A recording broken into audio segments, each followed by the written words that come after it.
Good morning all of you.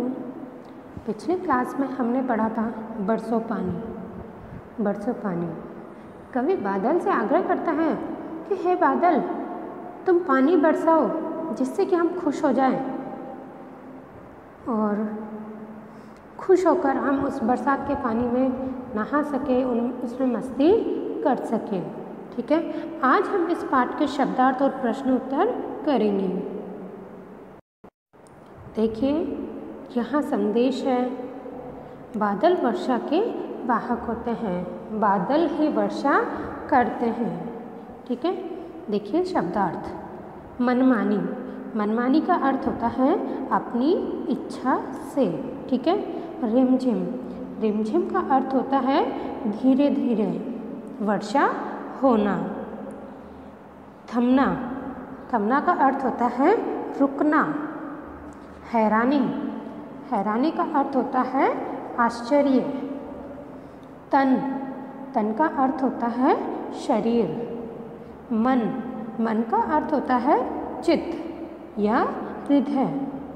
मर जाए, मर जाए का अर्थ होता है समाप्त हो जाए। गर्मी, गर्मी का अर्थ होता है उष्णता। ठीक है,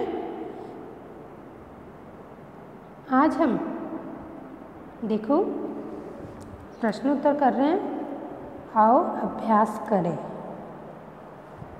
उच्चारण व लेखन अभ्यास, इसका उच्चारण करना है और लिखने का अभ्यास करना है। हैरानी, रिमझिम, बादल, पानी, बारिश और मनमानी। ठीक है। मौखिक प्रश्न, यहाँ आपको प्रश्न दिए गए हैं, उनके उत्तर आपको अपनी कॉपी में भी करने हैं और प्रश्न जोड़कर आपका उत्तर लिखना है। ठीक है।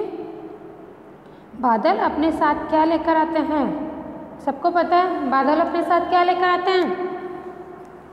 बारिश, पानी। ठीक है, बादल अपने साथ पानी लेकर आते हैं, तो इसका उत्तर क्या लिखेंगे? बादल अपने साथ पानी लेकर आते हैं। ठीक है।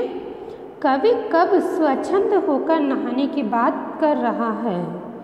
कवि कब स्वच्छंद होकर नहाने की बात कर रहा है? कवि जब वर्षा होगी तब स्वच्छंद होकर नहाने की बात कर रहा है। ठीक है। आगे है तीसरा क्वेश्चन, कवि बादल से क्या आग्रह कर रहा है? तो यहाँ हमने कविता में पढ़ा था, कवि बादल से क्या आग्रह करता है? तो इसका उत्तर लिखेंगे, कवि बादल से आग्रह करता है कि हे बादल, तुम बरसो, तुम धीरे धीरे रुक रुक कर बरसो, जिससे हमें हैरानी भी नहीं हो और इससे हमारा मन, हमारा शरीर सब ठंडा हो जाए। ठीक है, तो इसमें क्या लिखेंगे? कवि बादल से क्या आग्रह करता है? कवि बादल से आग्रह करता है कि हे बादल, तुम खूब बरसो, धीरे धीरे बरसो, रुक रुक कर बरसो, जिससे कि हमें हैरानी भी नहीं हो और हमारा शरीर और मन दोनों ठंडे हो जाएं। ठीक है। आगे प्रश्न है, निम्नलिखित प्रश्नों के उत्तर दीजिए। कवि बादल को कैसे बरसने के लिए कह रहा है? कवि बादल से रिमझिम, धीरे धीरे, रम रम और रुक रुक कर बरसने के लिए कह रहा है। ठीक है, इसका उत्तर क्या लिखेंगे? कवि बादल को कैसे बरसने के लिए कह रहा है? कवि बादल को रिमझिम, रुक रुक कर, धीरे धीरे बरसने के लिए कह रहा है।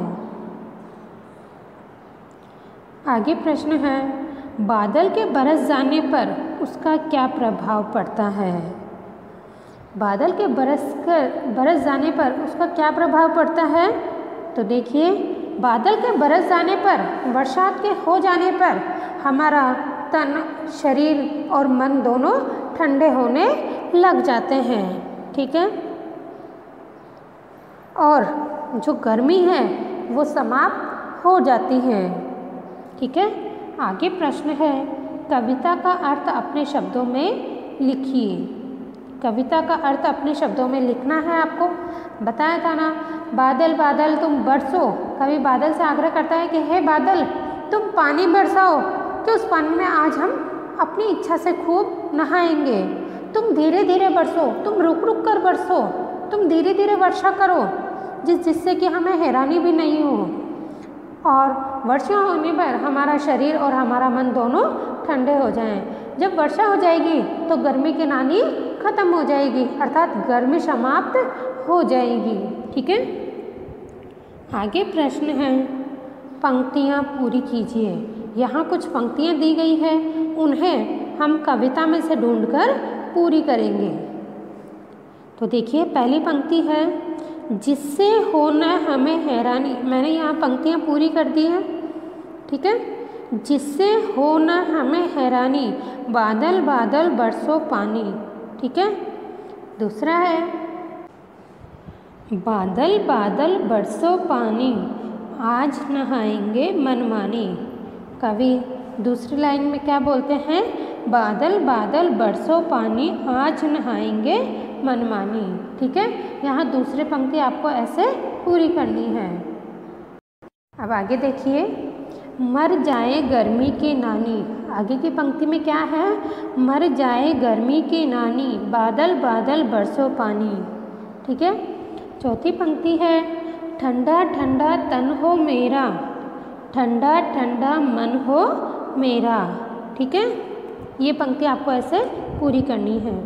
अब आगे प्रश्न है, सही उत्तर के सामने सही और गलत उत्तर के सामने गलत का निशान लगाइए। ठीक है, मैंने यहाँ निशान लगा दिए हैं।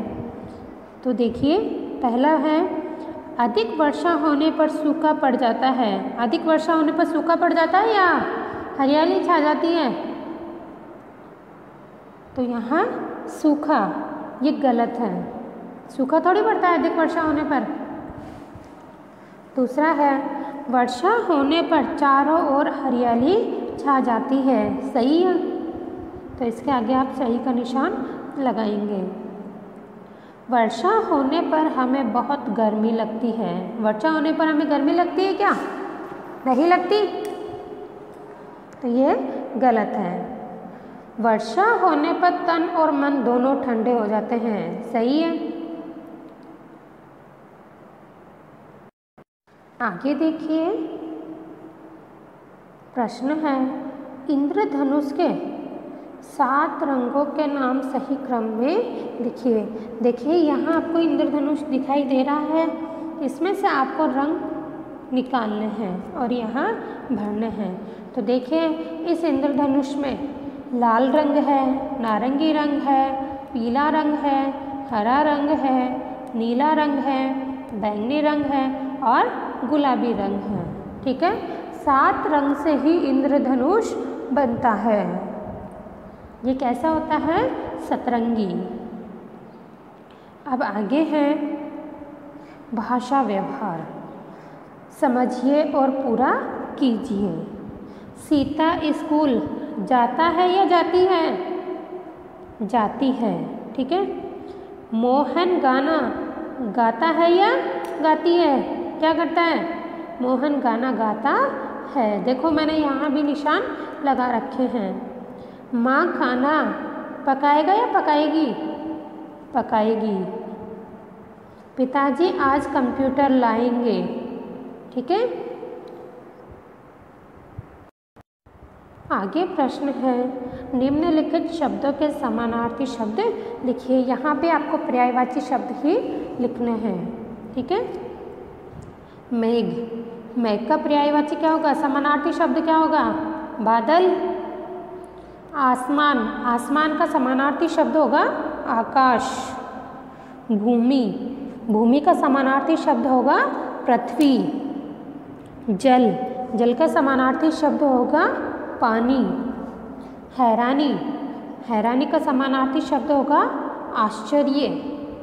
शीतल, शीतल का समानार्थी शब्द होगा ठंडा। तन, तन का समानार्थी शब्द होगा शरीर। गर्मी, गर्मी का समानार्थी शब्द होगा उष्णता।